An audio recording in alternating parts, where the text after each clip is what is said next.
एक ज्ञापन दिया है, बास को नगर पालिका तोड़ करके गांव का दर्जा दिया जाए। वो स्थानीय लोगों की, बास के भाइयों का धरना चल रहा है महीनों से, वो उनकी मांग है। दूसरा ज्ञापन दिया है किसानों का, जो पूरे हरियाणा प्रदेश के अंदर पिछली साल जो नरमा कहीं पर भी बीजी थी वो कहीं नहीं हुई, मगर सरकार ने एक ऐसा गेम खेला, एरिया देख करके, क्षेत्र देख करके, या किसी के नेता के टेलीफोन के आधार पर जिस गांव को कह दिया बीजेपी जेजेपी के नेता ने इसकी गिरदौरी ठीक करनी, मुआवजा देना है, उसकी गिरदौरी ठीक कर दी। जिस एरिया क्षेत्र को कह दिया है इनको मुआवजा नहीं देना, उनकी गिरदौरी खराब करवा दी। यहाँ हमारा एक कानू गो है, खेड़ी चोपटा के अंदर हमारा धरना चला हुआ है, वहाँ कानू गो है, उससे कापड़ों के किसान मिले, वो कहने लगा ऊपर से आदेश है, नुकसान नहीं दिखाना। यहाँ नारनूंद का एक बीओ है, वो बीमा कंपनियों से पैसे लेकर के क्रॉप कटिंग खराब कर दी। तो हमारी दूसरी मांग किसानों की थी, किसानों को मुआवजा दिया जाना चाहिए, जो दोषी अधिकारी हैं उनके खिलाफ कार्रवाई हो, और जो किसानों के खिलाफ इन्होंने पर्चे दर्ज कर रखे वो रद्द हो। ये दो ज्ञापन आज हमने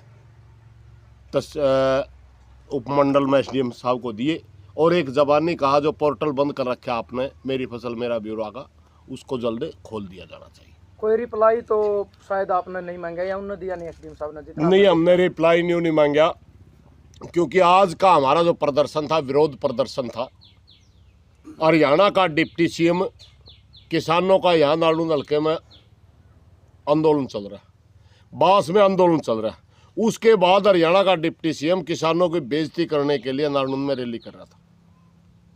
किसानों ने उसका चैलेंज स्वीकार किया और उन्होंने कहा ठीक है भाई, अगर तू बात करने की बजाय रैली करना चाहता है तो हम तेरा विरोध करेंगे।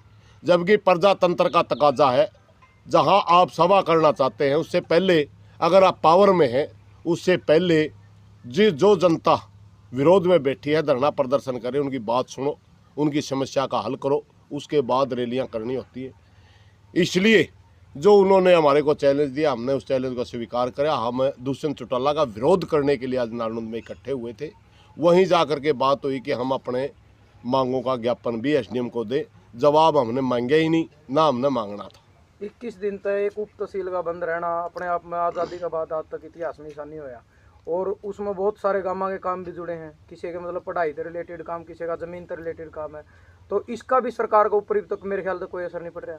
ये सरकार पूरी तरह बेशर्म सरकार, ये जनता को आपस में लड़ाने के लिए जानबूझ के खींच रही। ये चाहती है कि इस तहसील के कोई भी नागरिक जिसना काम हो वो आंदोलनकारियों से आकर के झगड़ा करे। इसका पुराना पैटर्न रहा है कि ये फूट डाल करके ही आगे बढ़ना चाहते हैं, इसलिए। मगर सच्चाई ये है, ये धरना वो नहीं है किसी किसान संगठन का या किसी उस तरह का धरना नहीं है। पहले तहसील के गांव इकट्ठे हुए, 2 दिन तक पंचायत चली, सभी गांव से अपने अपने गांव की राय मांगी गई।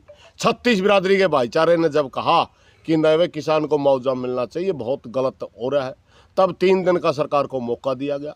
हर तरह का तरीका अपना करके ये धरना लगा हुआ है। इसलिए यहाँ कोई भी कि जो सरकार चाहती है ना, इस किस्म का मामला नहीं होगा, कोई भी साथी नहीं आएगा।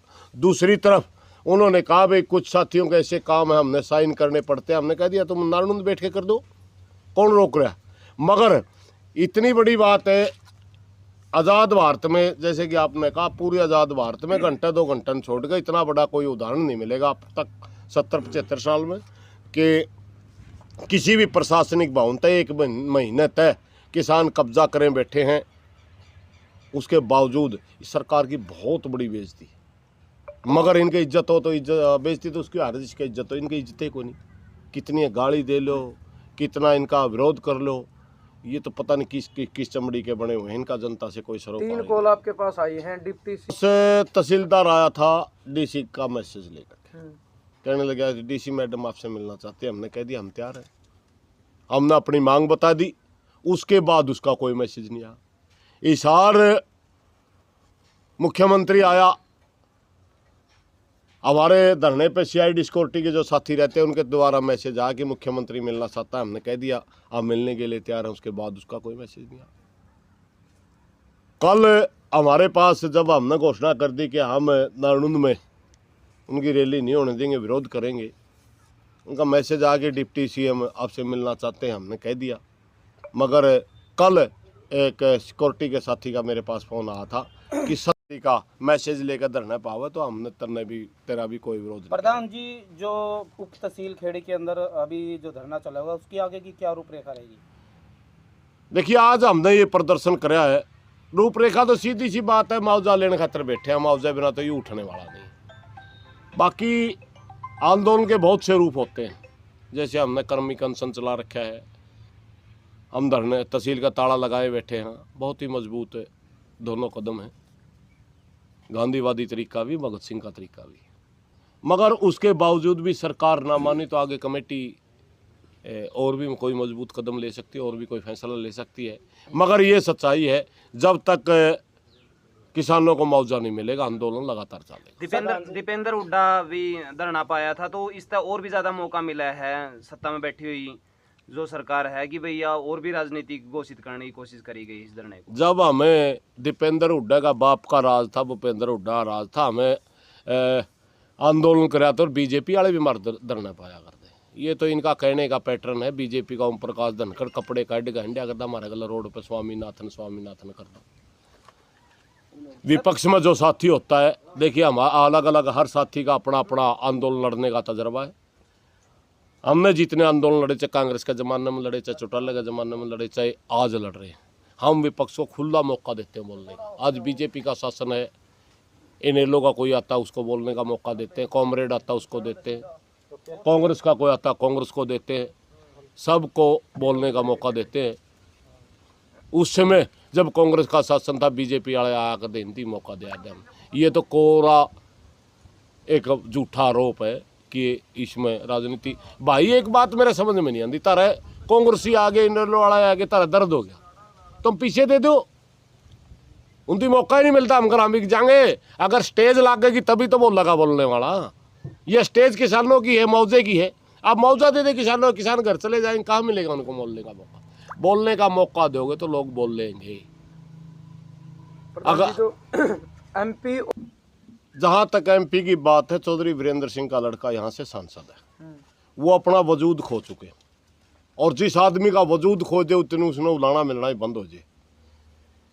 वीरेंद्र सिंह बीजेपी छोड़ के आप में जाना चाहता था, आप ने बिन लिया, कहीं और जाना चाहो था और बिन लिया।